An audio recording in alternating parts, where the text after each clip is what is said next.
The top prosecutor in Rochester, New York, Sandra Dourley, now facing growing calls to resign and is now under investigation after she threw a temper tantrum when police tried to stop her for speeding. She was allegedly caught speeding 20 miles over the limit last Monday. When the cop tried to pull her over, she kept going. Hello everybody, welcome back to the Matthew and Carlene channel. Beautiful day here in the state of Florida. And today we are going over a footage that was generously donated to us by a follower in our comments section. Excuse me.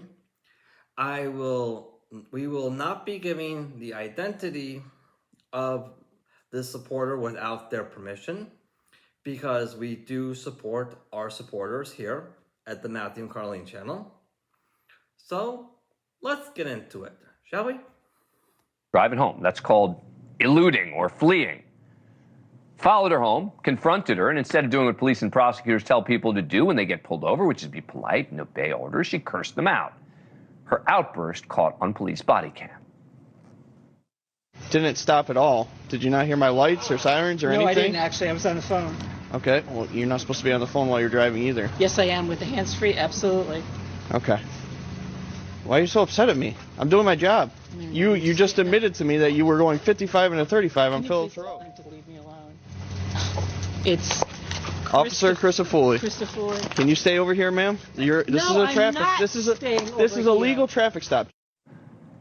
Monroe County District Attorney Dourley had called the local police chief to complain about the officer. Didn't stop there. She also pulled the "Don't you know who I am" card. Ma'am, come outside. You can't just go inside. This is a traffic stop. Here's your phone back. I understand the law better than you. Would you 953. Can you have a supervisor come to the scene? No. Get out of my house. I'm not dealing with you right now. Can you please step over here? I'm not going to. What is the reason you're so against what I'm doing? I'm doing my job. You say you're a DA? I am the DA. Okay. Okay, let me get you my badge. I am the DA of Monroe County. Just don't understand the hostility towards me. I'm doing my job. No, you're being an asshole. How am I being an asshole? I am the DA of Monroe County. I understand that, but that doesn't give you a right to go 55 and a 35. And you even admitted to me that you went 50. I understand that, ma'am. I understand that. You know what? If you give me a traffic ticket, that's fine. Well, technically, madam, you really should care. Because as a DA, it is literally your job to serve the people by enforcing the law, not breaking it. Personally, I for one think it's a very sad day where, as a direct result of the feminist movement, we have evidence of a DA who decides on her own free will to betray her oath to the people by choosing to be the feminist movement's attorney and not the people's attorney. I honestly, God, do think it's a sad day where we gain evidence of that. I really do. I'm the one who prosecutes it, okay? Just go ahead and do it. Go. It's just awful. Supervising officer arrived later to the scene and wrote Dourley a speeding ticket. She pled guilty to the violation last Thursday. Now, she appeared to try to get ahead of the story. She released a video this week apologizing. What I did was wrong, no excuses. I take full responsibility for my actions. I didn't treat this officer with the respect that he deserved. All police officers deserve respect. I had just come from work. I was dealing with 3 homicides that occurred over the weekend, and I was still reeling from a frightening medical concern that my husband received that afternoon. But we all had bad days and stress, and it was wrong for me to take it out on an officer who was simply doing his job. And these are the same arguments that are rejected by prosecutors every day by other people who make the bad day arguments, right? Now, her apology not resonating with everyone. Dozens of protesters, including members of the New York State Assembly, marched in front of her office this week demanding she be fired. And the people are justifiably upset with her. very justifiably. I can very much understand this, incredibly.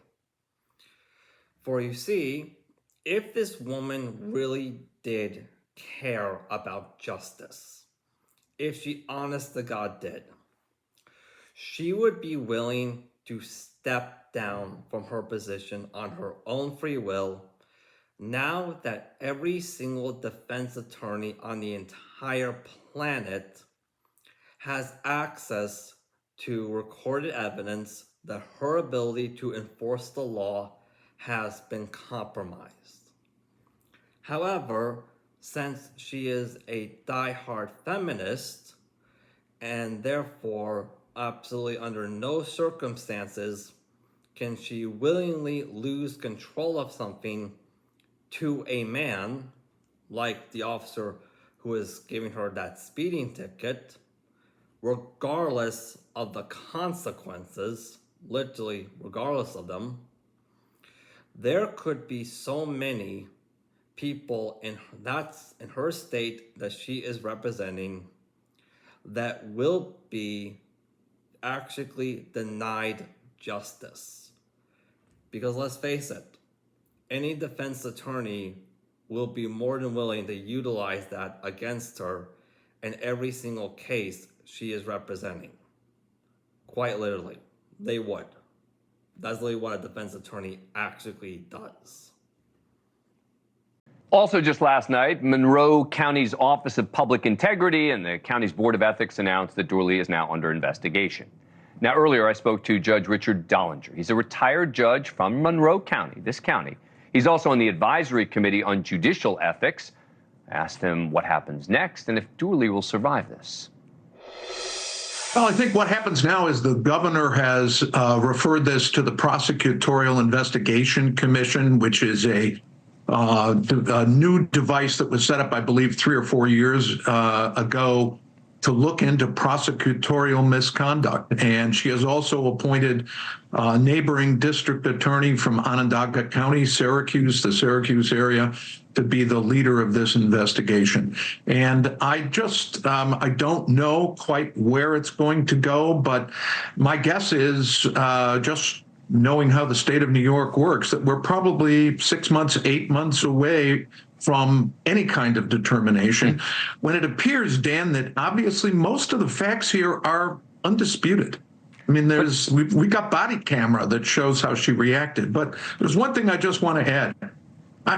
I think the most inexplicable part of this entire thing is that she called the police chief in the community she lives in and that employs the officer who was behind her.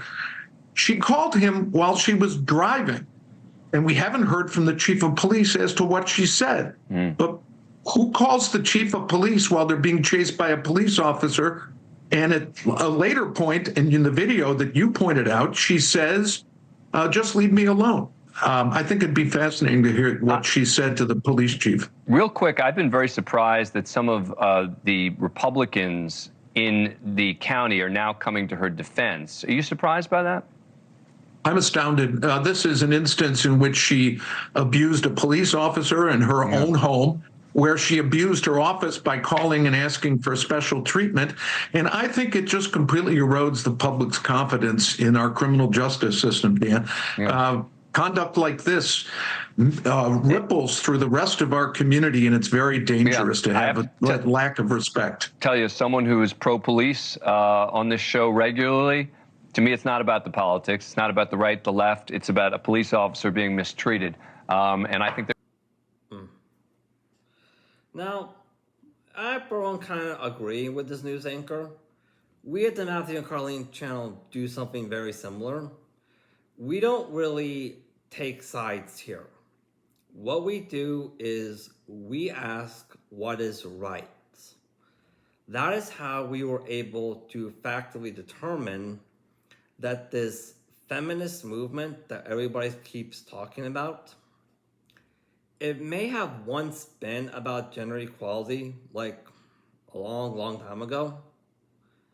However, it has mutated into a male hate movement. And just like other hate movements in past history, it's escalated to the extent where it really doesn't matter what side of the political aisle you're on. Technically, it really doesn't matter. Everybody, not everybody, but the majority of people are in a position where they're saying, hey, I'm kind of backed into a corner here. We kind of have no choice but to start addressing the damages that the feminist movement is causing, because regardless on how anyone feels about it, due to the fact that we are officially out of alternative solutions. Like, we're just officially out. We have no other options left anymore but to start addressing it. That's the fact of the matter. There should be consequences.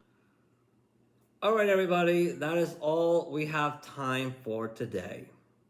If you like this content, by all means, like, subscribe, hit that notification bell, look us up on Patreon, and leave a comment. It really does help us out. It really does. Thank you so much for supporting us. To all you men out there, we are here for you. We understand that you are greatly underappreciated. That's the reason why me and Carlene started up this channel in the first place. Peace out. Peace out.